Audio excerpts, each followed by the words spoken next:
அப்படி படியிலக்க போகும்போது எத்தனையோ பெண்களை படைத்திருக்கின்றீர்கள், எத்தனையோ ஆண்களை படைத்திருக்கின்றீர்கள். அதுல என்ன தவறு? அப்படி படைத்த மனுக்களிலே என்ன பெண்களிலே என்னை மாதிரி அழகு பெண்ணை நீங்க எங்கேயாவது பார்த்தது உண்டா? பார்வதி, சக்தியின் அழகை போல சங்கரன் நீர் பார்த்தது உண்டா இறைவா? இறைவா அப்படின்னு பார்வதி சிவபெருமானை பார்த்து கேட்க, பார்வதி அதாவது எனக்கு பூலோகத்துல படி அளக்கக்கூடிய வேலையா இல்ல ஒரு பெண்களை பார்க்கக்கூடிய வேலையா? நான் ஏன் கேட்கமுன்னா, நீங்க பூலோகம் எல்லா பக்கம் போறீங்க படி அளக்க. ஆமா, போற இடத்துல என்ன போல அழகான பெண்ணை யாரையும் பாத்தீங்களான்னு கேட்டேன். நான் கவர்ந்ததால நிமிர மாட்டேன். நான் பெண்ணா பிறந்தா நான் வீட்டுல இருக்கேன், கைலாசத்துல இருக்கேன். சரி, நீங்க காட்டாமல காட்டுக்குள்ள போறீங்க, அதனால பாத்தீங்களான்னு கேட்டேன். அப்படியெல்லாம் கிடையாது. நான் படி அளக்கக்கூடிய வேலை படிய மாத்திரம் தான் அளந்துட்டு வருவேன். அப்படியா? ஆமா, யாரு அழகா இருக்கா யாரு அழகு இல்ல அப்படிங்கிற ஜோலியே எனக்கு தெரியாது. அப்பந்தான் ஆண்டவன் பகவான் சொன்னார், எப்படி? அடியே பார்வதி, உலகமெல்லாம் ஆண்டவன் நாம் படியிலக்க போனாலும் படியிலக்க போன இடத்துல உன்ன மாதிரி அழகு பண்ண பாத்தியான்னு கேட்க நான் என்ன வார்த்தையை சொல்ல? அதானே, இவ அழகா இருக்கான்னு சொன்னா பார்வதிக்கு ஆணவம் வந்துரும். இவ அழகு இல்லைன்னு சொன்னா பார்வதிக்கு நம்ம மேல கோவம் வந்து நல்ல கஞ்சி கிடைக்காது, நல்லது உள்ளது கிடையாது. அப்போ இந்த பார்வதிக்கு ஆணவம் வராம இருக்கணும் அப்படின்னா என்ன செய்யணும்? அழகு இல்லைன்னு சொல்லக்கூடாது அப்படின்னு சிவபெருமான் பார்வதி அழைத்தார். அம்மா பார்வதி, உன்னை விட அழகு பெண்ணை இதுவரைக்கும் ஆண்டவன் நாம் பார்த்தது இல்லை. ஆனால் இப்போது சிலது காலங்களாக நாகலோக பட்டணத்திலே 8 குழந்தைகளை கண்டேன் அம்மா. அடேங்கப்பா, அழகுன்னா அழகு 1000 நாவு படைத்த ஆதி சேஷனாலும் சொல்ல முடியாத அப்பேற்பட்ட அழகு. அழகுனா அழகு, கொள்ளே அழகு. அப்பேற்பட்ட அழகுன்னு சொன்னா அந்த பெண்ணை யாரு, ஏன், எங்க பாத்தீங்க, அவ எப்படி இருந்தா அப்படின்னு பார்வதி சிவபெருமானிடத்திலே ரொம்ப ஆர்வமா கேக்குறா.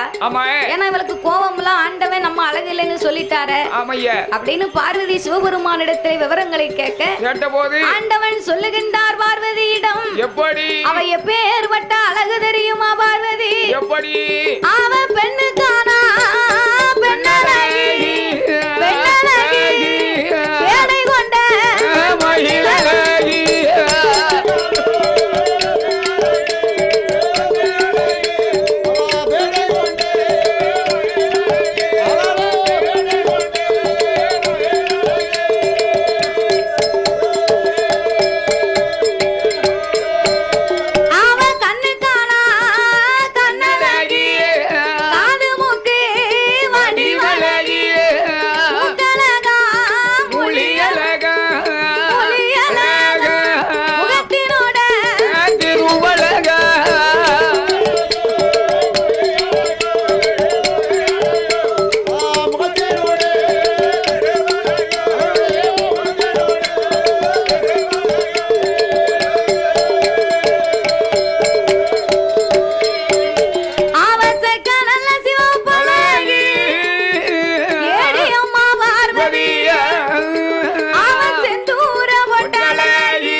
ஓலப்பூ மாதிரி ஒரு பாகன் தலைமுடி.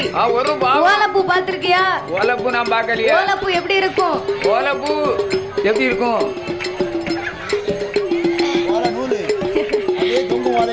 உங்ககிட்ட போய் நீ பெரிய ஆளு, நான் உங்ககிட்ட ஒரு விவரம் கேட்டேன். என்ன விவரம்? அந்த விவரத்தை எனக்கு சொல்லலையே.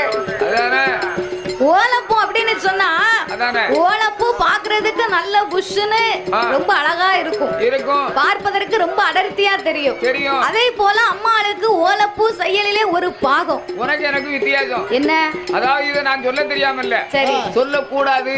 இதத்தான் நீ சாக்கு போக்கா சொல்லிக்கிட்டு இருக்க எல்லா ஊர்லயும். ஆமையா, நான் சொன்ன உனக்கு மதிப்பு இல்ல. அப்படி இல்லல்ல, நீ சொன்னாதான் அதுக்கு ஒரு மதிப்பு. விவரத்தை கேட்டு யார் சொன்னாலும் தவறு கிடையாது. நான் அடுத்த கோயிலுக்கு சொல்லிடுவேன். தெரிஞ்சவங்க சொல்லலாம், தெரியாதவங்க கேட்டு தெரிஞ்சுக்கிடலாம். நீ இப்ப சொல்லிட்டு நான் அடுத்த கோயிலுக்கு சொல்லுவேன். சரி.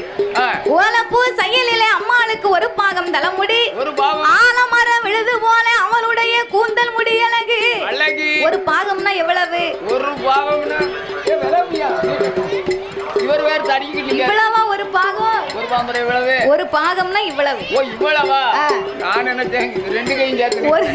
அது ரெண்டு பாகம். ஒரு முழம்னா எவ்வளவு? எவ்வளவு? ஒரு முழம்னா இவ்வளவு. இப்படி ஒரு முழம்னா இவ்வளவு. ஆமா. அரைச்சான் எவ்வளவு? அரைச்சான் இதுதான்.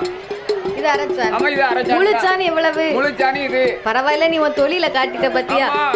அப்போ அம்மாளுக்கு ஒரு பாகமும் ஒரு முழமும் அரைச்சான மிச்சமும் இருக்க முடி. அப்ப ஏற்பட்ட அழகு நிறைந்த பெண்ணாக அதே விவரமா சொல்லுங்க. அதாவது இன்னும் எப்பேற்பட்ட அழகா இருக்கிறா தெரியுமா? எப்படி? அவளுக்கு வட்ட நல்ல பொட்டுக்காரி, அவ சரிகப்பட்டு சேலக்காரி, அவ கெண்ட மீன் செய்யல, அவ கண்ணு ரெண்டும் தன்னழகா, ஒரு கருங்குருவி வாழலை போல் அவ கண்ணினோட இமையழகா, வேப்பையில செய்யல மேல் புருவம் ரெண்டழகா, உரியாத தேங்காய் போல அந்த உமையவளின் காது ரெண்டா, அவ அரைத்து வலித்ததை போ, அரைத்து வலித்ததை போ, அவ கண்ணு ரெண்டும் தன்னழகா. போடியா போடியா.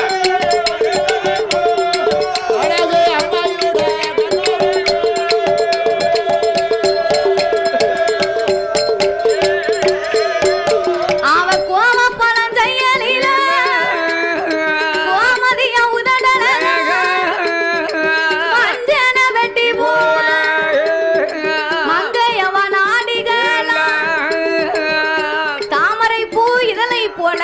சரி. அம்மாளுக்கு தையலரின் கன்னங்கள் ரெண்டு, அரைத்து வலித்ததை போல் அம்பிகையால் கண்ணம் ரெண்டழகு அழகு, புரியாத தேங்காய் போல் உமையவளின் காதழகு அழகு. அப்போ உள்ள பெண்களுக்கு என்ன முடி ஒரு பாகமும் ஒரு முழமும் அரைச்சாலும் மிச்சமும் இருந்துச்சு.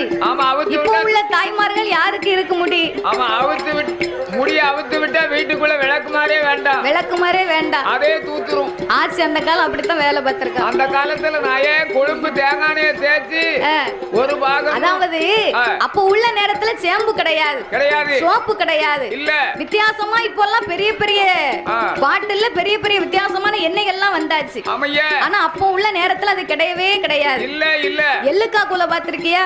ஆமா பாத்திருக்கேன். எள்ளுக்காய் குலைய அரைச்சு தலையில தேய்ச்சு குளிப்பாங்களா? வலுவலா இருக்கும். வலுவலுன்னு இருக்கும்னா முடி எப்படி வளருமா? அப்படியே நான் அரைச்சு தேய்க்கல. ஒரு பாவருக்கு முடி அப்படியா? அத யாரு கேட்டா? அம்மாளுக்கு இருக்கு. அப்ப அந்த காலத்து பெண்கள் சேம்பு இதெல்லாம் தேய்க்க மாட்டாங்க. சீயக்காய் பொடிய அரைச்சு தேய்ப்பாங்க. இந்த கடலை மாவு பாத்திருக்கியா? அது தேய்ச்சு குளிச்சாலும் ரொம்ப நல்லா இருக்கும். இதை விட ஒரு முக்கியமான ஒரு பக்குவம் இருக்கு. என்ன பக்குவம்? வறுக்கமெட்டிக்காய் பாத்திருக்கியா? என்ன காய்? வறுக்கமெட்டிக்காய். நான் பார்த்தது இல்லையே தாத்தா. உருண்டையா இருக்கும், குளத்து ஓரம் கிடக்கும். அதை கொண்டு வந்து தலையில தேய்ச்சோம்னு சொன்னா முடிகள்ல உள்ள எது வெட்டிச்சுன்னு சொன்னா அது வெட்டாது. ஆச்சிக்கு நான் ஒரு தலை மருந்து சொல்லுதேன். என்ன மருந்து? ஒரு பாட்டுல வேப்பெண்ணெய் வாங்கி கொடு. வேப்பெண்ணையா? வேப்பெண்ணெய். வேப்பெண்ணெய் வாங்கி நல்லா வளரும் முடி. அத மாதிரி ஒரு மருந்து எதுவுமே கிடையாது. யாரும் வாங்கி தேய்ச்சிடாதங்க. பெண்களுக்கு முடின்னு சொன்ன உடனே எல்லாரும் ரொம்ப கவனமா கேட்காங்க. ஆமா, நல்லா முடி வளரணும்னா சேம்ப குறைச்சு போடணும். வாரத்துல ஒரு நாள் நல்லா எண்ணெய் தேய்ச்சி குளிக்கணும். தலைக்கு குளிச்ச உடனே தலை முடிய இழுக்க கூடாது. ஏன்னா முடிய வந்து நம்ம பூ மாதிரி பக்குவமா வச்சிருந்தா தான் அத பூ மாதிரி நம்ம பக்குவமா பயன்படுத்தணும். இருக்கணுமா. சில பேர் சிக்கு இழுப்பாங்க பாரு, அத்து புடுங்கி கையிலே பாதி முடிய இழுத்துருவா இருக்கும். பிறகு என் முடி போச்சு அப்படின்னு வருத்தப்படக்கூடாது. அதனால முடிய பூ மாதிரி நம்ம ஹேண்டில் பண்ணோம்னா நல்லா வளரும். ஆனா இப்ப உள்ள பெண்களுக்கு யாருக்குமே அப்படி முடி கிடையாது. ஓடி வளர்ந்திருக்கு ஒரு சான் முடி, அதை தேய்ச்சி கழுவ 2 சீயக்கா பொடி, அந்த கூந்தல் காத்தாடியில காயவே காயாது. தெரு முக்குக்கு வந்துருவா, ஒரு வியாபாரி விட மாட்டா. அண்ணாச்சியோ என்ன வெள்ள பூடா விக்கிய? அவ வேங்கதான் இருந்தா கூப்பிட்டு கேட்கணும் பாத்துக்கோ. பக்கத்து வீட்டு காரிய கூப்பிடுவா, நல்ல பூடா இருக்கு 1 கிலோ வேங்கு. இவ வேங்க மட்டும் அவளை காசுக்கு இழுத்து விட்டுட்டு போயிருவா. அப்படி எல்லாம் கூந்தல காய வைக்காங்க இப்போ. ஆனா அம்பிகையா அழகு அப்படி இல்ல. இடிச்சு வச்ச மாவும் ஒரு எலுமிச்சம்பழம் கலரும் சேர்ந்தா எப்படி இருக்கும்? எலுமிச்சம்பழம் நல்ல மஞ்சள் நிறமா இருக்கும். மஞ்சள் நிறம்னா அது ஒரு மஞ்சள். இடிச்சு வச்ச பச்சரிசி மாவு அது ஒரு நிறம். அப்ப 2யும் சேர்த்தா அது ஒரு அழகா இருக்கும். அப்படி ஒரு அழகு நிறைந்த பெண்ணாக என் தாயான இந்த 3 நாள் என்ற முப்படாதி அம்மா அவ இன்னும் எப்படி இருக்கிறா தெரியுமா? அவ கெண்ட மீனே செய்யலில கண்ணு 2 தன்னழக பூவிலம்பூ செய்யலில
அம்மாளுக்கு 10 நகம்.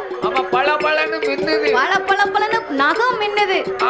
அப்ப நகம் மின்னுதுன்னா அப்ப உள்ளவங்க சுத்தமா வெட்டி வச்சிருந்தாங்க. இப்ப யாரும் கிடையாது. நகத்தை பேய் மாதிரி வளர்த்து வச்சிருக்காங்க. பேய் மாதிரி வளர்த்து வச்சிருக்காங்கன்னா அது பார்க்கிறதுக்கு இப்ப ரொம்ப அழகா ஒரு ஸ்டைலா மாறி போச்சு. அந்த நகத்துக்காகவே பியூட்டி பார்லர் எல்லாம் போயிட்டு வராங்க. என்ன பாரு நான் குவார்டர் பாருன்னு பார்த்தேன். இல்ல பியூட்டி பார்லர் போய் அந்த நகத்தை அற வச்சு தேய்ச்சி அதுக்கு நெயில் பாலிஷ் போட்டு பூ வைப்பா பத்தியா? பூ வைக்கும் போது இந்த கன்னத்துல ஒரு கோடு, இந்த கன்னத்துல ஒரு கோடு, முகத்தையே அது கோரையாக்கிறோம். இப்ப உள்ளவங்க அப்படி நகம் வளர்த்து வச்சிருக்காங்க. அம்மாளுக்கு பச்சிரம் பதித்தத மாதிரி 10 நகம். அது மட்டுமா அம்மா இன்னும் எப்படி இருக்கிறா தெரியுமா? அவ கண்ட மீன் செய்யலில கண்ணன் தங்கை 2 பேர், அக்கா தங்கை 8 பேர், சித்துடுக்கு கடைந்ததை போல் சேலை கட்டும் அழக.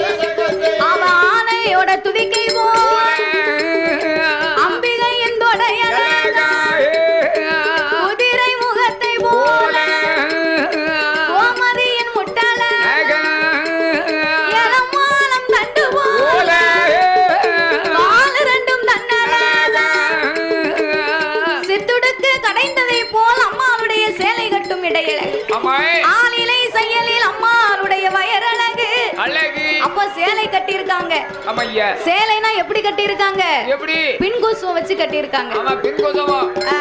இப்போ பாதி பேருக்கு சேலையே கட்ட தெரியல. சரிதானே. சுடிதார் போடுதாங்க. ஆமா.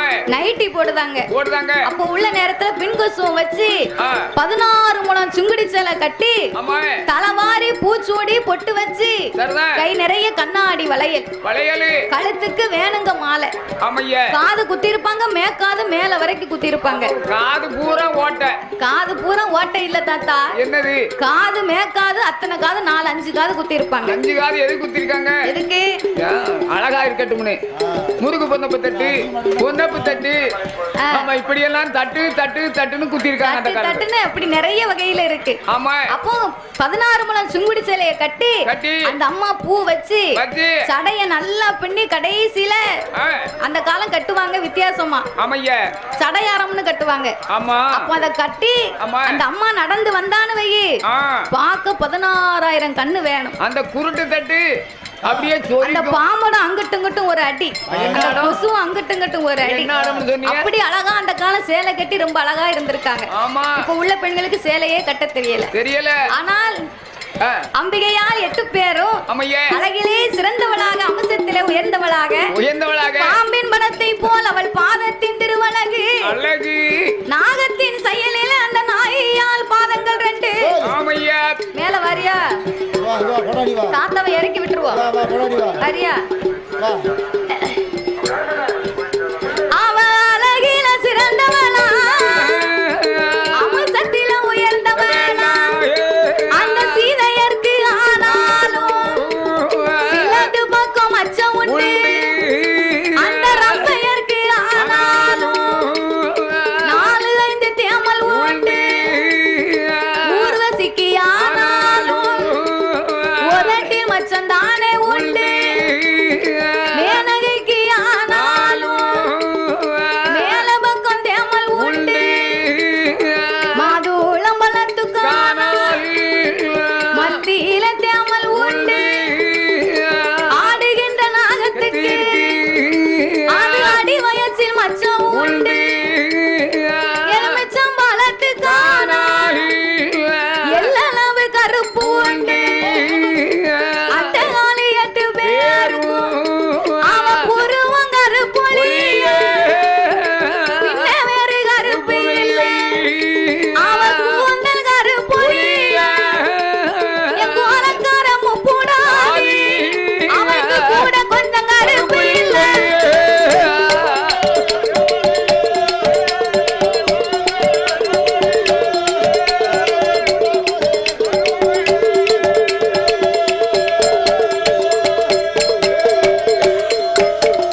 இப்பேற்பட்ட அழகி அடியே பார்வதி, இப்பேற்பட்ட காளியர்கள் 8 பேரும் இருக்கும் அழகுக்கும் பார்வதி நீ இருக்க அழகுக்கும் எங்க ஈடாகும்?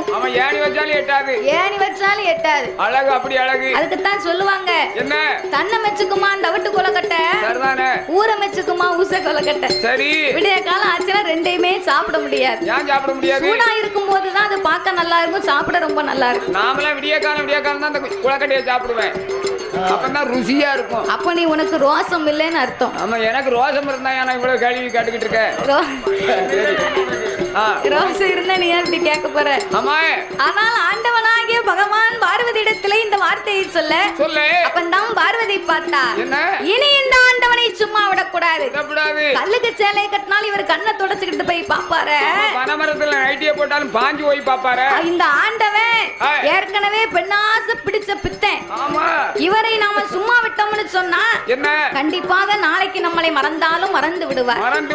இன்னைக்கு அவ சின்ன பிள்ளை, நாளைக்கு அவன் 16 வயது பக்குவதை பெண்ணாகி இருந்தானா அழகுக்கு கேட்கவா செய்யணும். ஆகையினால் என்னை மறந்து இறைவன் 8 பேரையும் மனம் முடித்து விடக்கூடாது என்று சொல்லி ஆண்டவனை அழைத்த பார்வதி, ஆண்டவா பரம்பொருளே, நீங்க பூலோகத்துக்கு படியிலக்கு போனா பார்வதி நான் ஒத்தையில இருக்கேன், தனியா இருப்பதுனால என்ன 8 நாளைக்குள்ள எனக்கு 8 தோழி பெண்ணு வேணும் ஐயா. 8 தோழி பெண்ணு எனக்கு எப்பேற்பட்ட தோழி வேணும் தெரியுமா? எப்படி? கைபிடிக்க தோழி வேணும், கைபிடிக்க தோழி வேணும், கைபிடிக்க தோழி வேணும், தோழி வேணும், தோழி வேணும்,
எங்கிருந்து கொடுக்க?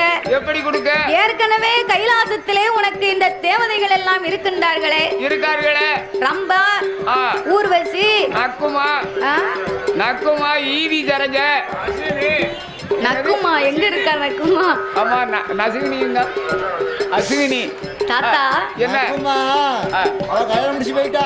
ரம்பானா படம் நடிக்காலே அந்த ரம்பா இல்ல, நான் அதைத்தான் அது அரம்பை. இது ரம்பா, அது ரம்பை. அப்படி போடு. ஊர்வசி பாக்கியராஜ் கூட போயிட்டா. என்ன செய்ய முடியும்? அத நீ போய் விலகி கேட்டாங்கன்னா கேட்டாங்கன்னா எப்படி இருக்குன்னு தெரியாது. சரி. ரம்பா, ஊர்வசி, மேனகை இவங்கெல்லாம் தெய்வலோகத்து பெண்கள் இறைவா. அவங்கெல்லாம் இளமையே மாறாத பெண்கள், அந்த வரம் வாங்கினவர்கள். நான் வேலையை சொன்னா கேட்பாளா? என் கூட இருக்க சொன்னா இருப்பாளா? எனக்கு அவங்கெல்லாம் வேண்டாம்.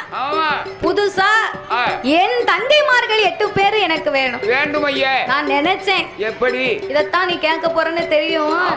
இருந்தாலும் உன் தங்கைமார்கள் 8 பேரையும் எடுத்து வந்து கொடுக்க என்னால முடியாது. ஏன் நீர் ஒரு ஆம்பளை தானே? நான் ஆம்பளை தான். போய் எடுத்துட்டு வந்தானே. நான் ஆம்பளை தான் பார்வதி.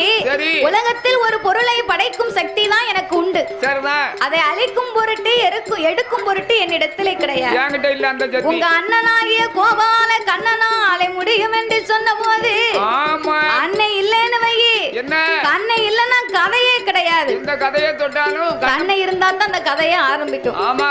ஒரு படம் இருக்கு அப்படின்னு சொன்னா அந்த படத்திலே ஒரு வில்லனை அழிக்க யார் வரணும்? வில்லனை அடிக்கணும்னா என்ன மாதிரி ஒரு கெட்டிக்காரன் போகணும். சரி.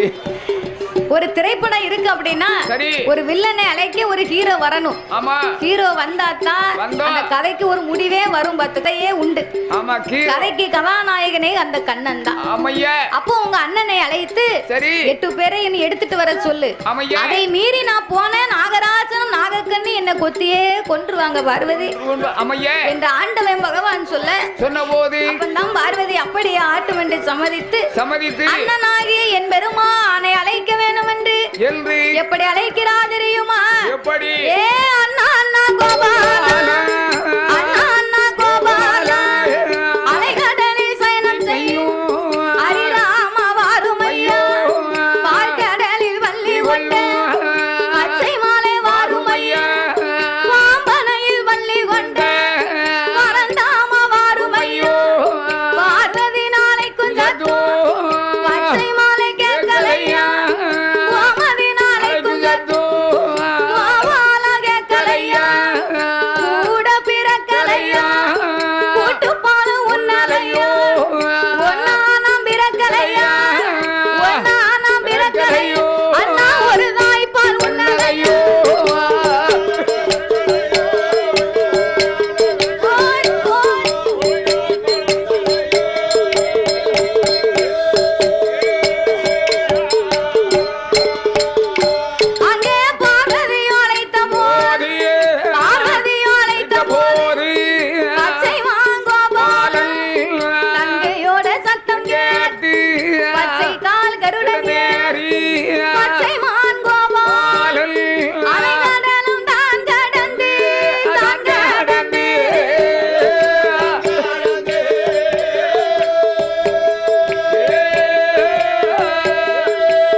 பச்சைக்கால் கருடன் ஏறி பார கைலங்கிரி மலைக்கு வந்தார். ஏன் வருகிறார்? எதற்காக? தங்கையின் சத்தத்தை கேட்டு வந்தார். தங்கைக்கு என்னாச்சோ ஏதாச்சோ இப்படி கண்ணீரும் கவலையுமா கூப்பிட்டு கொண்டு இருக்கிறாளே. அப்படி என்று என்பெருமான் கைலாசம் வந்தார். பார்வதி அழைத்தார். அம்மா பார்வதி, ஏனம்மா என்னை அழைத்தாய்? அண்ணா அண்ணனை அழைத்த காரணத்தை சொல்லு. விவரத்தை சொல்லு. என்ன கோபால கண்ணா, என்ன தங்கச்சி உன்கிட்ட நான் என்னன்னு சொல்ல? என்ன சொல்ல? பரவாயில்ல, எதா இருந்தாலும் சொல்லு. சொல்லு, நேரடியா அண்ணன் தானே அப்படின்னு சொல்லி பார்வதி இடத்துல கோபால கண்ணன் சொல்ல சொன்ன போது, அண்ணா கோபால கண்ணா, ஆண்டவன் நாமல் படைத்த அட்டகாலி 8 பேரையும் பார்த்து விட்டார். மகுடாசுரனை வதை முடிக்கத்தான் இந்த மாகாளி முப்படாதி அம்மா மூணாலம்மாளை படைத்தோம். ஆனா ஆண்டவன் அவ 8 பேரின் அழகை என் இடத்தில் சொல்லி கொண்டு அவ அழகையெல்லாம் என்கிட்ட வந்து பேசிக்கிட்டு இருக்காரு. அவ சின்ன பிள்ளை, இன்னைக்கு பார்க்க அழகா இருப்பா. நாளைக்கு 16 வயது பக்குவதை பெண்ணாகி வந்தான்னா ஆண்டவன் என்னை மறந்து 8 பேரையும் மனமுடிக்க மாட்டார்னு என்னையா நிச்சயம் இருக்கு? ஆகையினால் சிவபெருமான் பார்க்காமல் இருப்பதற்கு அவ 8 பேரையும் எடுத்து நீ கைலேங்கிரிக்கு கொண்டு வர வேண்டும் என்று பார்வதாதேவி அண்ணனிடத்திலே சொன்ன போது, அம்மா பார்வதி, நான் போய் எடுத்துட்டு வரேன். ஆனா எனக்கு 2 வரங்கள் வேண்டும். என்ன வேணும்? ஒருத்தியா இருந்தா 2 பேரா இருந்தா அன்னை இடுப்புல 1 தோள்ல 1 சுமந்து கொண்டு வந்துருவேன். அவ அட்டகாலி 8 பேராக இருப்பதனால அவளை கொண்டு வருவதற்கு 10 கடல் தாண்டி வருவதற்கு ஒரு அழகான பறக்கும் படகு 1 வேணும். ஏன்னா பார்க்கடலை கடந்து போகணும் இல்லையா? அதனால் ஒரு பறக்கும் படகும், அதற்கு பிறகு நாகத்திடம் இருந்து என்னை மீட்டுக் கொள்வதற்கு காக்கைக்கும் தன் குஞ்சு பொன் குஞ்சு என்பார்கள். பிள்ளைகளை எடுக்கும் போது என் மேல கோவப்பட்டு என்ன கொத்தி கொள்ள வருவாங்க. என் உயிரை காப்பாற்ற நாகதாளி வேறு 1 எனக்கு வேணும். நாகதாளி வேறு வேணும். சரி, இந்த 2 வரமும் என்கிட்ட இல்லையா நான் உனக்கு எப்படி கொடுக்குது? அம்மா பார்வதி, உன்கிட்ட இருக்குன்னு நான் கேட்கல. இல்ல, ஆண்டவனாகிய சிவபெருமா அத்தான் தன் சட்டாமுட்டி பாரத்துக்குள்ள அதை ஒளிச்சு வச்சிருக்காரு. நீ போய் அதை வாங்கிட்டு வா. பார்வதியிடம் பச்சை மால் சொன்ன போது அவ அப்படியே ஆட்டுமென்று அப்படியே ஆட்டுமென்று ஆதிசக்தி பார்வதியார் என்ன செய்வாளான இறைவனிடம் ஓடி வந்து உண்மைகளை சொல்லுவாளா? பார்வதி உண்மையை சொல்லுவாளா?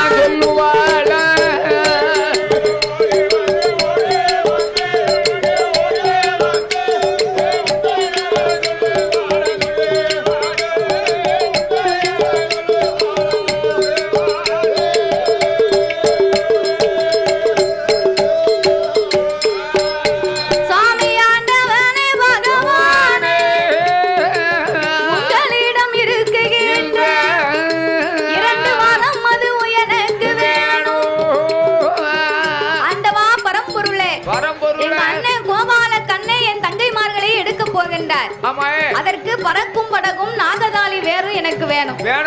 உங்களிடம் இருப்பதாக எங்க அண்ணன் சொன்னார். அதனால எனக்கு வரத்தை தாங்க நான் புறப்பட்டு போறேன். பார்வதி, உங்க அண்ணனுக்கு தெரியாம நான் வச்சிருந்த 2 வரமே இதுதானம்மா. அதையும் உன்னிடத்தில் அவர் உண்மையை சொல்லிவிட்டாரா? உங்க அண்ணன் பெரிய கள்ள கபட நாடகன். அவர் உண்மையை உங்ககிட்ட சொன்னதனால குழந்தையை கைலாசத்துக்கு எடுத்து வரும்போது கண்ணன் வரும் வழியெல்லாம் 3.25 நாளிகை மட்டும் இருளாக மாறும். போ சாபத்தை கொடுத்து கண்ணன் இடத்திலே வரத்தை கொடுத்தார். பார்வதி வரத்தை வாங்கி என் பெருமானிடத்திலே ஒப்படைக்க அப்பந்தான் இந்த பார்வதாதேவி பச்சைமான் இடத்திலே கொடுக்கும் போது பச்சைமான் கோபால கண்ணன் பார்த்தார். சின்ன பிள்ளைங்களை ஏமாத்தணும்னா நம்ம இப்படி போக கூடாது. உன்னைய மாதிரி ஒரு பெரிய ஆள் வடிவத்தை எடுத்து போகணும். எப்படி போகலாம்? தாத்தா வேஷம் போடணும். வேஷம் போட்டாச்சுன்னா என்ன ஆகும்? நடிக்க தெரியணும். நடிக்கத்தான் செய்வேன், வேஷம் போட மாட்டோம்னு சொல்ல முடியாது. வேஷம் தான் போடுவேன், நடிக்க மாட்டோம்னு சொல்ல முடியாது. இன்னைக்கு ஒவ்வொருத்தங்களுக்கு ஒவ்வொரு வேஷம். யாருக்கு? மனிதர்களாகப்பட்ட நாமளுக்கு. உன்கிட்ட ஒரு வேஷம், என்கிட்ட ஒரு வேஷம், வீட்டுல ஒரு வேஷம், பிள்ளைங்க கிட்ட ஒரு வேஷம், இப்படி எத்தனையோ வேஷங்கள் நம்ம போட ஆரம்பிச்சிட்டோம். ஆனா கண்ணபுரான் பிள்ளைகளை எடுக்க தாத்தா மாதிரி நம்ம வேஷம் போடணும். அப்படி என்று சொல்லி என் பெருமானாகிய கோபால கண்ணன் அவர் எப்பேற்பட்ட வடிவம் எடுத்தா தெரியுமா? அவர் எடுத்தாரே ஒரு சோறு, எடுத்தாரே ஒரு சோறு, ஒரு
பட்டநாமம் பழுக்க சாத்தி இட்டநாம 27 பூசி ஆமையா காவி உடையணிந்து கழுத்திலே துளசி மணி மாலைகளை போட்டார் ஆமா ஒரு 300 மட்டும் சென்ற முடி நரைத்த கிழவனாக ஆமையா 400 மட்டும் சென்ற நரைத்த கிழவனாக கல்லாடும் நடை நடந்து தாடியும் தலைமுடியுமாக கோபால கண்ணன் நடந்து வருகின்றார் நடந்து வந்த கோபால கண்ணன் நாகலோக பட்டணத்திலே வந்திறங்கி புத்துக்கு பக்கத்துல பார்த்தார் 8 குழந்தைகளும் அவங்க உட்கார்ந்து அவள் கையாலை மணலை குமித்து சின்னம் சிறிய வீடு கட்டி சிரித்து விளையாடி கொண்டிருக்கிறார்கள் அம்மா அப்படி சின்னம் சிறிய வீடு கட்டி விளையாண்டதுனாலதான் அம்மாளுக்கு இன்னொரு பெயர் உண்டு. என்ன பேரு?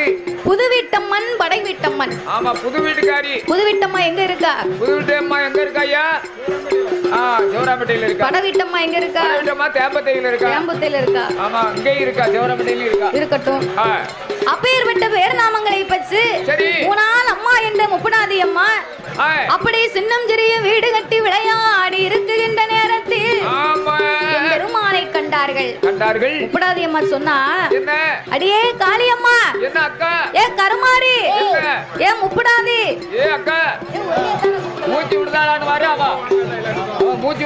அவ வயிறு பசிக்காதான் சத்தம் கொடுக்க மாட்டேன். வயிறு வச்சா போய் சாப்பிட்டு வர வேண்டியானே, சத்தம் கொடுத்தானே சாப்பிட்டு நீ அப்படியே வீட்டுக்கு போ.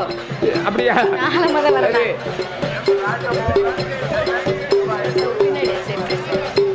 அப்ப என் பெருமானாகிய கோபால கண்ணன் காளியர்கள் 8 பேரையும் கண்டார். அப்பதான் முப்படாதி அம்மா சொல்லுகின்றார், அடியே தங்கைமார்களே, பாரு ஒரு பண்டாரம் கிழமை நம்ம கோட்டையை பார்த்து வாரத மாதிரி தெரியாது. தாத்தா ஒருவேளை ஊருக்கு தெரியாம ஒத்தையில வாராரா? அம்மா அப்பா பார்த்தாங்க, நம்ம 2 பேரையும் கொத்தி கொன்னாலும் தாத்தாவை கொன்னு போட்டுருவாங்க.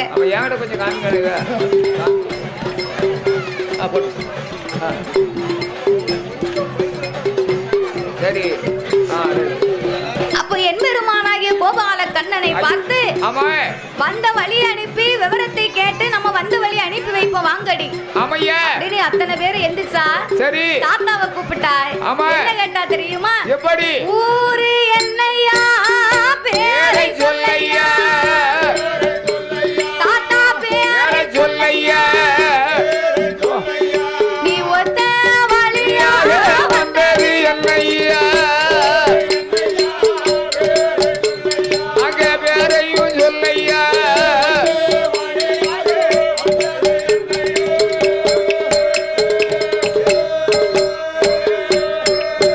தாத்தா நாடு என்னையா, நகரம் பேர் சொல்லையா, நகரம் பேர் சொல்லையா, தாத்தா நடந்து வந்ததொரு விவரம் இல்லையா, நகரம் பேர் சொல்லையா.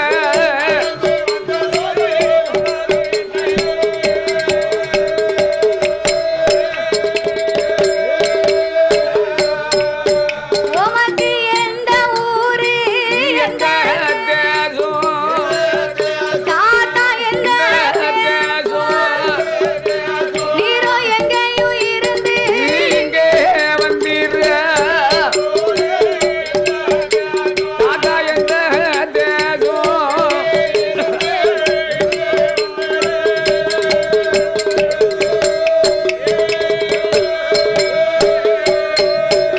தாத்தா உள்ளதை தான் உள்ளபடி.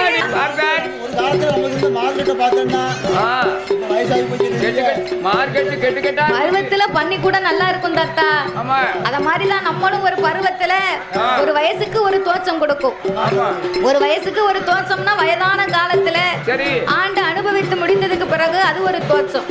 சிறு பிள்ளையிலே ஒரு தோற்றம், பள்ளிக்கூடம் படிக்கும் போது ஒரு தோற்றம், வாலிப பிராயத்துல ஒரு தோற்றம். அவன் நம்மள மாதிரி பருவமா இருக்கும். அந்தந்த காலத்தை அனுபவித்து வாழணும். அடுத்த நிமிடமும் அடுத்த பொழுதும் நமக்கு சொந்தம் கிடையாது. இல்ல இல்ல இன்னைக்கு இருக்கவங்க நாளைக்கு இருப்போமான்னு தெரியாது. கிடையாது. என்னைக்கா இருந்தாலும் உலகத்துல எதுவும் நிரந்தரம் இல்லை. இருக்கும் மட்டும் எந்த நிமிடத்தையும் அனுபவித்து ஆனந்தமா வாழணும். அதான் சொல்லியிருக்காங்க, கண்ணு இருக்கும் போதே கதிரவனை போய் வணங்கணும், காசு இருக்கும் போதே தூச்சிக்கொள்ளு சொல்லுவாங்க. அனுபவிக்க நேரத்துல அனுபவிச்சு கொள்ளணும். கண்ணு போல இருக்கும் போது 25 வயசுல 4 வாட்டி சாப்பிடுவோம் ஒரு நாளைக்கு. சரி, செமிச்சிரும். ஆமா, இப்ப 2 வாட்டி சாப்பிட முடியல, செமிக்க மாட்டேங்குது. செமிக்க மாட்டேங்க. ஆமா, அதுக்கு ஒரு இஞ்சி மரப்பான போடு. ஆடி ஓடி வேலை பார்ப்பேன். சரி, 25 வயசுல. சரி, இப்போ வேலை பார்த்தோம்னா இங்க ஒரு பக்கம் வலிக்கு. சரி, இந்த இடுப்புல வர வலிக்கு, இந்த கையில வலிக்கு. அப்ப வலிக்குன்னு சொன்னா செண்டு பாம தேய் கேக்கும் வலிபுறா வெடி வாங்கி உன்னை கொல்ல போறவங்காரு. வயசாகி போச்சு. பாம்பு வாங்கி செண்டு பாம் கையில இருக்கு. ஒவ்வொரு நாளைக்கு ஒவ்வொரு தோற்றம். எப்ப எதை செய்யணும் அப்ப செஞ்சிடணும். ஆமா, இன்னும் நடக்காது. நம்ம மணி 5:30 மணி ஆச்சு, நம்ம விடியாது. இன்னும் பழைய மாதிரி ஆசைப்பட்டோம்னு வச்சுக்கோ, இனிமே இருட்டத்தான் செய்ய, விடியதுக்கு உனக்கு நேரம் இல்லை. முத்தி போகிறது காலையில எழுந்து போயிடும். ஆகையினாலே அப்படியாக இருக்கும் போது அட்டகாலை 8 பேரையும் தாத்தாவை அழைத்தார். ஏ தாத்தா, என்ன பேத்தி? ஏ பண்டாரா, ஏ பேத்தி, உனக்கு ஊருதுயா? ஊரவும் இல்ல, அரிக்கவும் இல்ல. ஏ உனக்கு ஊர் தானா கேட்டேன். உனக்கு சிறங்கு இருந்ததுன்னு வை, சரி, அம்மா திருநீரை எடுத்து நல்லா அரைக்கி தேய். ஆமா, அள்ளிட்டு போணும். எந்த நோயா இருந்தாலும் உனக்கு பறந்துரும். திருநீரை ஒரு கொப்பரை நிமிர கொண்டு போகணும். ஊருதான் சிறங்கான்னு கேட்கல, ஊரு என்னன்னு கேட்டேன். அப்படி விவரமா சொல்லு. ஏ பேத்தி, என்ன தாத்தா? தாத்தாவுக்கு ஊரையா கேட்க? ஆமா, தாத்தா ஊரு ஒரு மாதிரியா இருக்கும். நான் சொல்லட்டுமா பேத்தி? நான் சொல்லட்டுமா? நீயே சொல்ல. வடக்க வாடி. ஏ தாத்தா கிண்டல் பண்ணுதேரா? ஏ வடக்க வாடின்னு கேக்கியே, ஏ பண்டார கிழமை. ஏ உமக்கு இந்த உன் உடம்புல குடலை சுத்தி எவ்வளவு கொழுப்பு இருந்தா வடக்க வாடின்னு கேப்ப? கொழுப்பும் இல்ல, குடல் தான் இருக்கு. எனக்கு என்ன இந்த வயசுல இருக்கும் கொழுப்பு? குடல் இருக்கானே தெரியல. குடல் எல்லாம் ரொம்ப இதாயிருச்சு. அப்படியா? ஏ தாத்தா, ஏ பேத்தி, நீ ஒழுங்கு முறையா நீ பேசலன்னு சொன்னா அம்மா அப்பா வந்து உன்னை கொன்னு போட்டுருவாங்க. ஆமா, கொன்றுவாங்க. எம்மா பேத்தி, ஏ பேத்தி, நான் சொல்லுவதே நீ முழுசா கேளு. கேளு கேளு. தாத்தாவுக்கு எந்த ஊரு தெரியுமா? எந்த ஊரு? வடக்க வாடி பக்கத்துல தாத்தாவுக்கு காசி. ஆமா, காசியா? காசியா? ஆமா. காசியில இருந்து நீங்க எதுக்கு வந்திருக்க? ஓசியா வந்திருக்க. காசியில இருந்து கால்நடையா தாத்தா நான் ஓசியா வந்து குமரிய பார்க்கணும்னு வந்துகிட்டு இருக்க. அப்ப கிழவிய எப்ப பார்க்க போற தாத்தா? கிழவிய பார்த்து தாத்தாவுக்கு சலிச்சு போச்சு. சரி, ஆச்சி வீட்ல இருக்கா? இருக்கா. அதனால நான் குமரிய பார்க்கணும்னு வரேன். அப்படியா? ஏ பேத்தி, என்ன குமரின்னு சொன்னது நீ தப்பா நினைக்க பாத்தியா? நான் தப்பா நினைக்க. என்ன தெரியுமா? என்ன? கன்னியாகுமரியிலே சென்று கன்னி பகவதியை பார்த்து கடலிலே நீராடி அம்மாளை நான் தரிசித்து வரணும்னு இந்த பாதையா வந்தேன். வரும் வழியில எங்கு பார்த்தாலும் ஒரே உன் பேரு.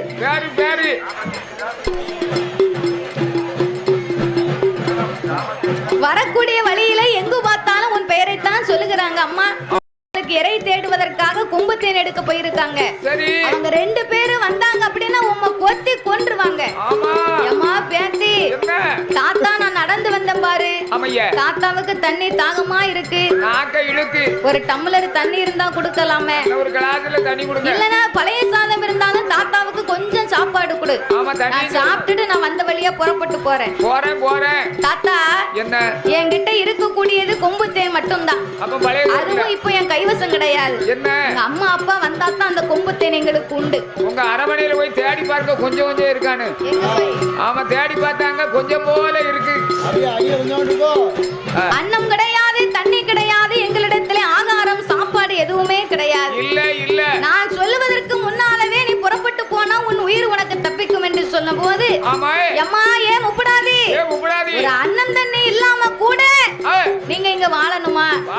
நீங்க இருக்க அழகுக்கும் உனக்கு இருக்க திறமைக்கும் நீங்க இருக்கக்கூடிய ஆளே கிடையாது. எங்க போகக்கூடிய ஆளு? வீட்டுல இருக்க வேண்டிய ஆளு. வீட்டுல இருக்க வேண்டிய ஆளா? வீட்டுல இருக்க வேண்டிய ஆளு. நான் வீட்டுல இருந்தாலும் உங்க கதை என்ன ஆகும்? நீங்க 3 பேரு 8 பேரு சேர்ந்து இந்த இருளடைந்த புத்துக்குள்ள இருந்தீர்கள் என்று சொன்னா எந்த இன்பமும் உங்களுக்கு கிடையாது. தாயம் அன்புச்சுக்குள் இருந்தீரானா உனக்கு மகிமை ஒன்றும் கிடையாது. தாத்தா ஓடி வாரிரானா கைலாசோ அழைத்து போறேன்.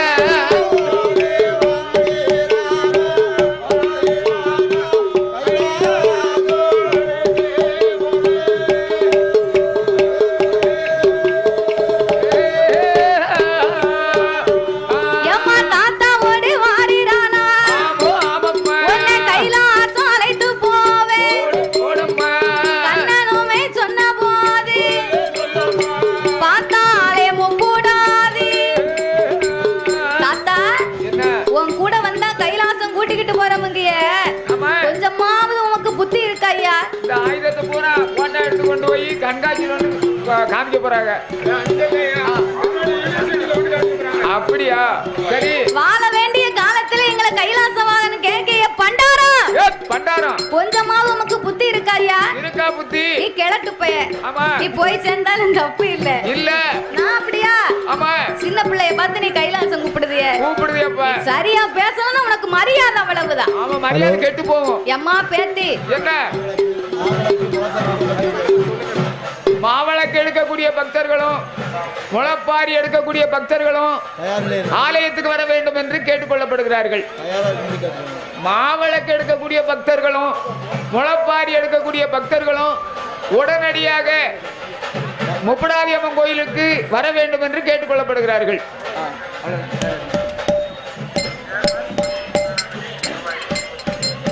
எம்மா பேத்தி கைலாசம் என்று சொன்னா அதையும் நீ தவறா நினைக்காத. உண்மையாகவே உன்னை கையிலங்கிரி மலைக்கு அழைத்து சென்று உனக்கு ஒரு அக்கால் இருக்கின்றால், அக்கால் மாப்பிள்ளை அத்தான் இருக்கின்றார். அவர்கள் இரு பேர்களையும் காணலாம்.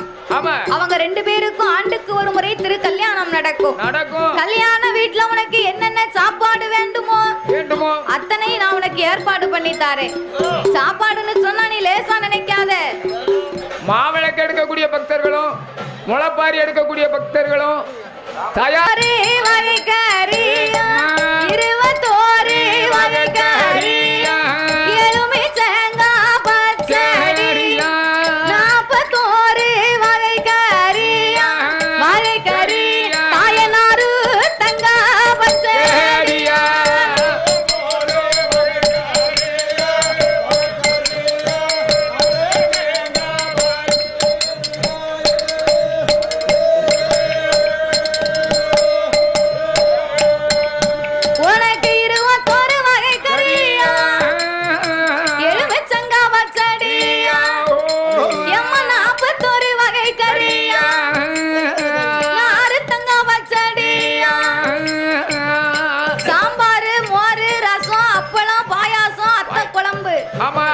என்ன குழம்பு? வத்தல் குழம்பு. ஆமா, அத்தை குழம்பு.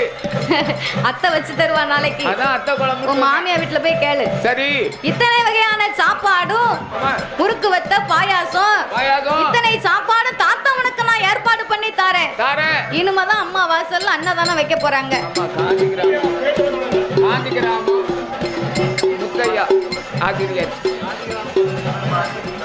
காந்தி கிராமம் பல்கலைக்கழகம் பேராசிரியர் முத்தையா அவர்கள் வந்து நமக்கு என்ன ஒன்றல்ல இரண்டல்ல 100 இல்ல 200 இல்ல 300 இல்ல 500 லட்சத்தை நமக்கு அன்போடும் பண்போடும் பாசத்தோடும், அதாவது காந்திபுரம் காந்தி கிராமம் பல்கலைக்கழகத்தில் பணியாற்றி வருகின்ற பேராசிரியர் முத்தையா பல்கலைக்கழகத்திலே பேராசிரியராகவே பணியாற்றி வரக்கூடிய அன்புக்குரிய ஐயா அவர்கள் முத்தையா அவர்கள் அன்பு கரத்தாலே நாமளுக்கு அள்ளி பணம் கொடுத்து ஆதரிக்க வேண்டும் என்று நாமல் வெள்ளி செய்ய அன்பு பாராட்டி 1 அல்ல 2 அல்ல 3 அல்ல 4 அல்ல ஆக மொத்தம் 5 லட்சத்தை நாமளுக்கு அன்பளிப்பாகவே 500 லட்சத்தை அள்ளி கொடுத்து உள்ளார்கள். நாமளுக்கு அள்ளி கொடுத்து ஆதரித்த செல்வ சீமானுடைய இப்படி 50 பேர் கொடுத்துட்டாங்கன்னு வையே, உனக்கு பெரிய கொண்டாட்டம் தான். போகும்போதே எனக்கு சாமி வந்துடும். அப்படியா? 500 லட்சத்தை நாமளுக்கு அன்பளிப்பாக அள்ளி கொடுத்த ஐயாவுடைய உச்சார் பெற்றார் உறவினர்கள் எல்லாம் மனைவி மக்களோடு அவர்கள் எப்படி வாழணும் தெரியுமா? சாமி வாழ வேண்டும், அவர்கள் வளர வேண்டும், வாழ வேண்டும், அவர்கள் வளர வேண்டும், ஐயா வளர வேண்டும், அந்த மாலை முருகன் அங்கே வளர வேண்டும்.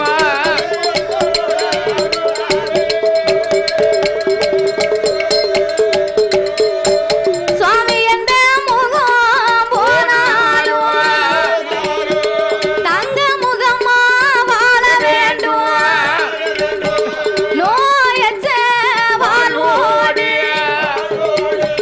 குறை வச்ச நல்ல செல்வத்தோடு. உலகத்தில எத்தனை மனிதர்கள் எப்படியெல்லாம் வாழ்ந்தாலும் ஒரு மனிதனுக்கு இருக்கக்கூடாத இரண்டு என்னது? நோயற்ற வாழ்வு. அமைய நோயற்ற வாழ்வும் கடன் இல்லாத வாழ்க்கையும் தான் நல்ல வாழ்க்கை. வாழ்க்கை திரேகத்துல சுத்தம் இருக்கணும். வீட்டுல கடனே இருக்க கூடாது. எனக்கு மாத்திரம் 5 லட்சம் ரூபாய் இருக்கு கடன். 5 லட்சம்? ஆமா. 5 லட்சம் இருந்ததுன்னா நல்லா உருப்படும்ல குடும்பம். ஆமா, நல்லா தான். கடன் இல்லாத வாழ்க்கையும் நோய் இல்லாத வாழ்க்கையும் தான் நல்ல வாழ்க்கை. அதான் நல்ல வாழ்க்கை. அன்பளிப்பு செய்த ஐயாவுடைய குடும்பங்களும் அச்சமுள்ள மக்கள் எல்லாம் அமைய நோயற்ற வாழ்வோடு குறைவற்ற செல்வங்களோடு மனைவி நல்ல மக்களோடு மங்களகரமா வாழ வேண்டும். எங்க முப்பூடாதி அம்மா அருளால முசியாமல் வாழ்க வாழ்க. இசைக்கு அம்மாளோட அருளால ஏய் அருளால என்றும் நீடூழி வாழ்க வாழ்க.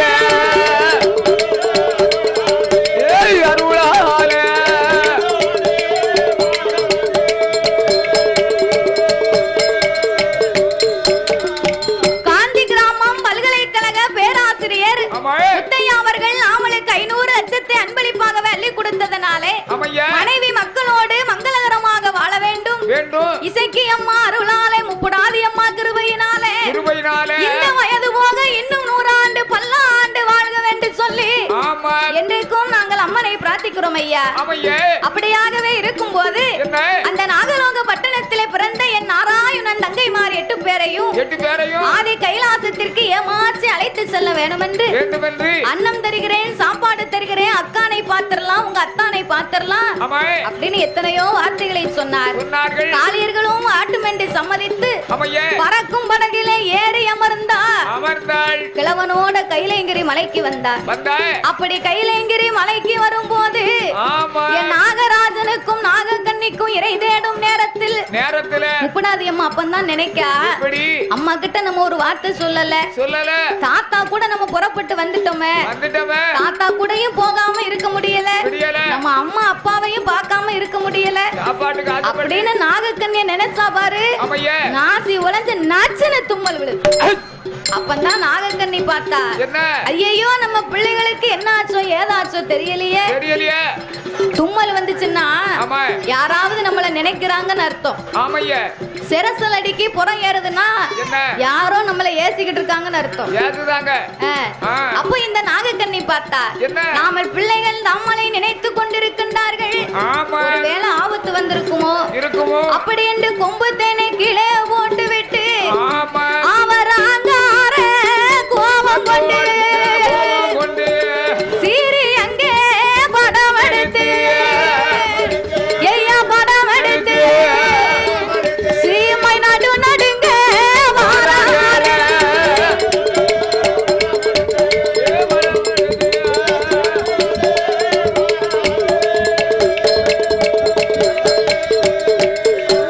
அங்கே கோபம் கொண்டு படம் எடுத்து குவளையும் நடுங்க வாரார. அப்ப வருகிற நேரத்தில்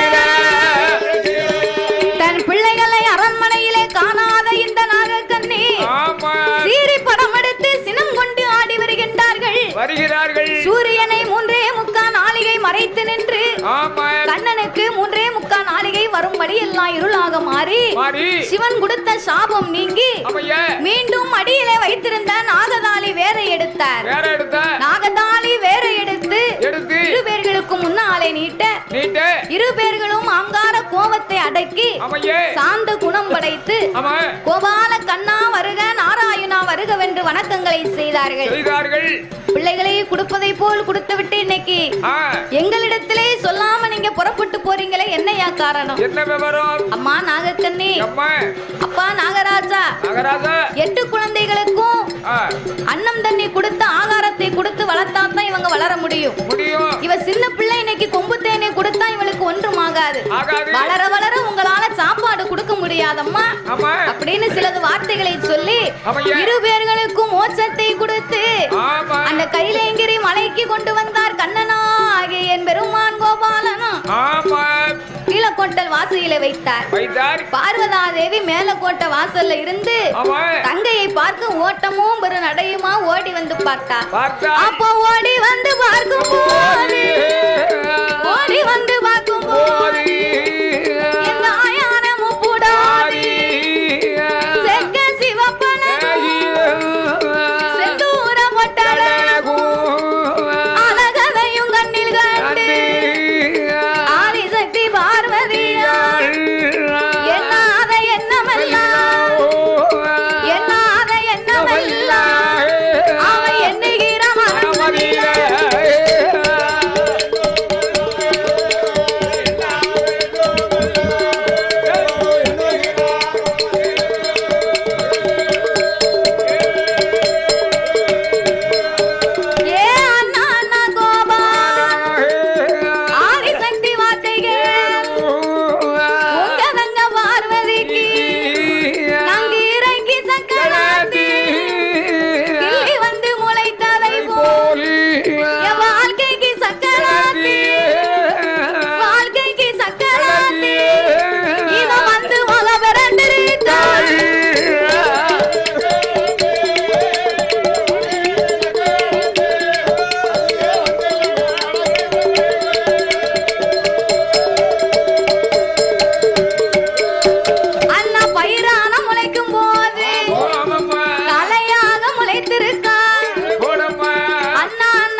சக்கலத்தியா இவ வந்து முளைச்சிட்டாளே அண்ணா.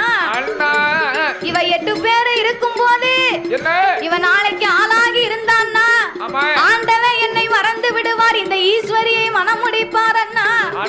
இந்த பார்வதிய மறந்துடுவார், பத்திரகாளிய மனம் முடிப்பார், முக்கண்ணல் தேவியத்தான் சிவபெருமான் மறந்துடுவார், முப்புடாதியத்த மனம் முடிப்பார், சக்திய மறந்துடுவார், இந்த சங்கரிய மனம் முடிப்பார்.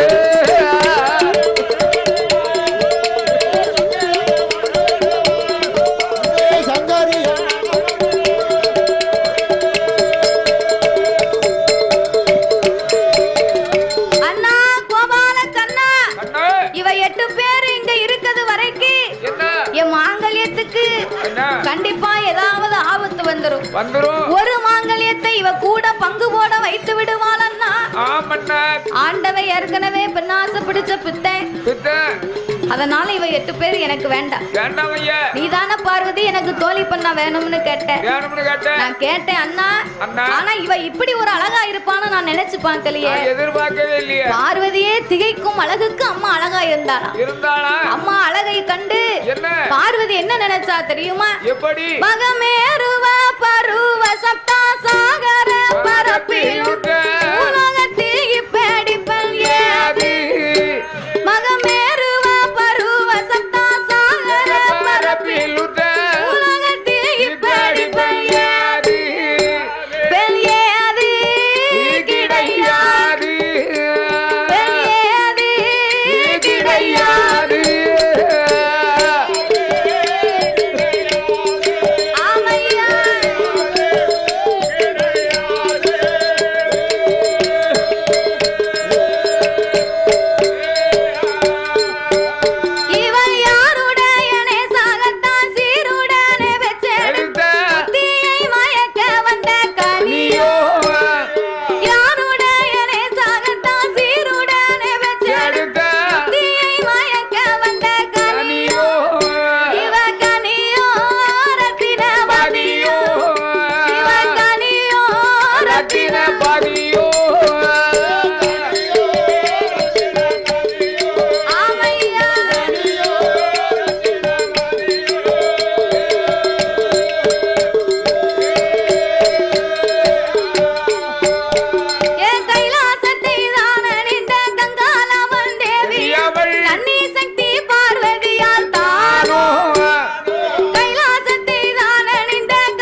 யோசித்து பார்க்கிறாள். தெய்வலோகத்து பெண்ணா இருப்பாளோ, ஊர்வசியா இருப்பாளோ, சரஸ்வதியா இருப்பாளோ, அப்படி ஒரு வடிவமா இருக்காளே அம்மா உப்புடாது.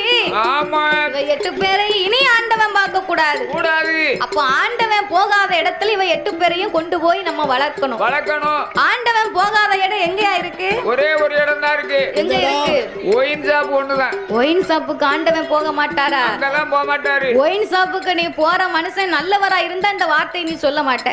என்ன ஒயின் ஷாப்புக்கு ஆண்டவன் போக மாட்டான்னு சொல்லுதிய தாத்தா. என்ன? கடையை திறக்கிறதுக்கு முன்னால சற்றை இழுத்து ஒரு இலைய போட்டு ஒரு பிள்ளையார பிடிச்சு வச்சு, குடிகார எங்க பிள்ளையார பிடிக்க போறான், ஒரு பழமும் ஒரு வெத்தலை பாக்க வச்சு, முக்கியமா ஒரு கோட்ரு நான் பார்த்தேன். கற்பனை உன்னை மாதிரி ஒரு ஆளு கூட இருந்தா தெரியாம என்ன செய்யும்? அப்போ ஒரு குவாட்டர் பாட்டிலையும் திறந்து வச்சு பத்திய காட்டி நீங்க தீபாராதனை நடத்துது இல்ல, சிவன் அங்க வந்தா தானே வியாபாரம் நடக்கும். இன்னைக்கு பொங்கல் வியாபாரம் நல்ல சிறப்பா இருக்கும், ரொம்ப அமோகமா இருக்கும். கூட்டம் எங்க இருக்கோ இல்லையா அங்க ரொம்ப இருக்கும். ஆமா, நாளைக்கு கடை அடைச்சிருவாங்க, இன்னைக்கே வாங்கி வச்சுக்கணும். அப்போ ஆண்டவன் டாஸ்மார்க்கு ஒயின் ஷாப் கடைக்கு ஆண்டவன் வருவாரு. ஆண்டவன் போகாத இடம் எங்க இருக்கு? கல்யாண வீட்டுக்கு போக மாட்டாரு. கல்யாண வீட்டுக்கு எப்படி வராம இருப்பாரு? அங்கேயும் போவாரோ. அங்க ஓமகுண்ட வழக்க ஆண்டவன் வருவார். அக்கினி சாட்சியா தாலி கட்டுதாங்கல்ல, அந்த அக்கினியில வந்து ஆண்டவன் நிப்பார். சிவாய நமக, ஓம் நமச்சிவாய நமக, ஆமா சிவாய, ஓ மாங்கிலியம் பெருக, மாங்கிலியம் மாங்கிலம் கட்டுங்கோ குலவு ஓடுங்க. ஆமா, கடைசியில அந்த யாகம் அப்படி வரும். அப்போ கல்யாண வீட்டுக்கும் யாகத்தை வளர்க்கும் போது அக்கினி சாட்சியா ஆண்டவன் அங்க வந்து நிப்பார். ஆண்டவன் வேற எங்க போக மாட்டார்.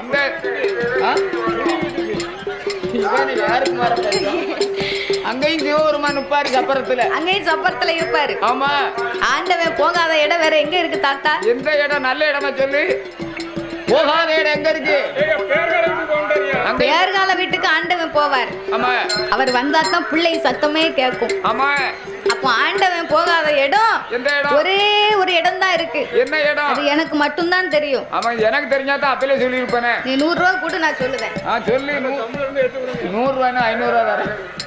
நான் தர மாட்டேன். பிறகு தர வேண்டாம், உங்க யாருக்கும் பங்கு தர மாட்டேன், நானே வச்சுக்கிடுவேன். எனக்கு மட்டும் கூட 200 ரூபா கொடுத்தா போதும். ஆண்டவன் போகாத இடம் ஒரே ஒரு இடம் இருக்கு. அது எங்க தெரியுமா? எங்க? காண்டமா வனமாகப்பட்ட சந்தனமாம் சோலைக்கு ஆண்டவன் போக மாட்டார். அங்க ஏன் போக மாட்டார்? எதற்காக? மூவாசை வெறுத்து முனிவராக சந்தன மகா முனிவர் வாழ்ந்து வருகின்றார். ஒரு மனிதன் மூவாசையோடு இருப்பானையாகில் அவன் மனிதன், மூவாசையை வெறுப்பானையாகில் அவன் தான் முனிவன். ஆனால் மூவாசையை வெறுத்து முனிவராக சந்தனமாம் சோலையிலே சந்தன மகா முனிவர் வாழ்ந்து வருகின்றார். அவரிடத்திலே சென்று 8 பேர்களை ஒப்படைக்க வேண்டும் என்று என் பெருமாங்கோபா